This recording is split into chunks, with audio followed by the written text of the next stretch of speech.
My presentation was on the drivers and consequences of Sahara desertification.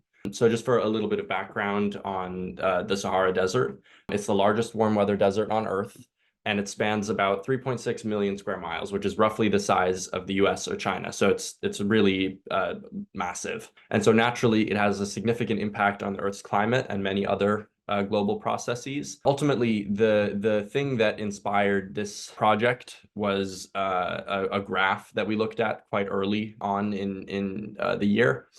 It basically showed a proxy for dust levels, or I think it was maybe just humidity in the Sahara region, and it showed that around 5,000 years ago, the Sahara was very, very wet and probably mostly vegetated. And then over the course of a couple centuries, that humidity level dropped to the levels that we see today. And I thought that that was really interesting because I just sort of, something like as extreme of an environment as the Sahara Desert, you assume it's kind of been the way that it has for a while. And so I looked a little further into this, and it turns out that that cycle from humid to arid actually happens regularly. And so what might cause that? As it turns out, Milankovitch cycles, so basically changes in the Earth's orbit, initiate these North African humid periods. And of the three sort of eccentricity, obliquity, and precession, the one that these humid periods are most strongly tied to is precession. And so eccentricity and obliquity signals do also appear in wavelet analyses of these sort of humidity proxies, but precession seems to have the strongest correlation. How do we know this level of humidity in the Sahara changes? The most used proxy is levels of dust deposition in the Atlantic Ocean. Essentially, more dust in the ocean suggests higher levels of aridity because when the desert isn't vegetated, it releases more dust. And so if you taking sediment cores in the Atlantic Ocean can show us how this cycles essentially. So what are some of the consequences of these North African humid periods? So as you can see in figure 5, during humid periods on the right there, the extent of vegetation increases very significantly. And one possible consequence of this around 128,000 years ago might have been that this increase in vegetation would have allowed, because of the increased humidity, would have allowed early humans to leave the African continent and continue to spread around the globe. And I thought, and that is shown in figure 6, how that path may have looked.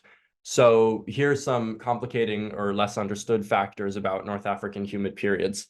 As you can see in figure 7, we have the observed data and the model data. And these spikes here are where potential at North African humid periods. And a lot of these are numbered, but a couple have question marks. And these question marks are basically spikes that show up in the observed data, but that don't show up in the model. And so these spikes essentially suggest that there are certain things that we're missing. And some of these might have to do with like dust feedbacks, different sorts of ways in which the Milankovitch cycle might kick off an increase in humidity, but then, for example, decreased dust might increase humidity even further.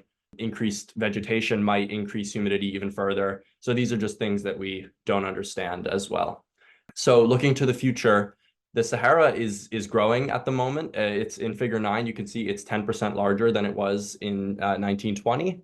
And so this isn't driven by Milankovitch cycles. This is likely driven by Atlantic multidecadal oscillation or Pacific decadal oscillation. So research suggests that about 2/3 of this growth can probably be attributed to these cycles. And that means the other 1/3 of growth is probably due to human-caused climate change. And a larger Sahara can be really consequential for communities in the Sahel, in the region that is in flux. And so this is something that is worth looking more into, just to make sure that we can understand the cycle better. So yeah, in conclusion, the Sahara Desert plays a vital role in many different cycles on Earth. And on the long term, it's driven by Milankovitch cycles. But on the short term, there are these other cycles at play. And yeah, essentially the models could be better. And so future research will be needed to improve them. And that's it. Thank you.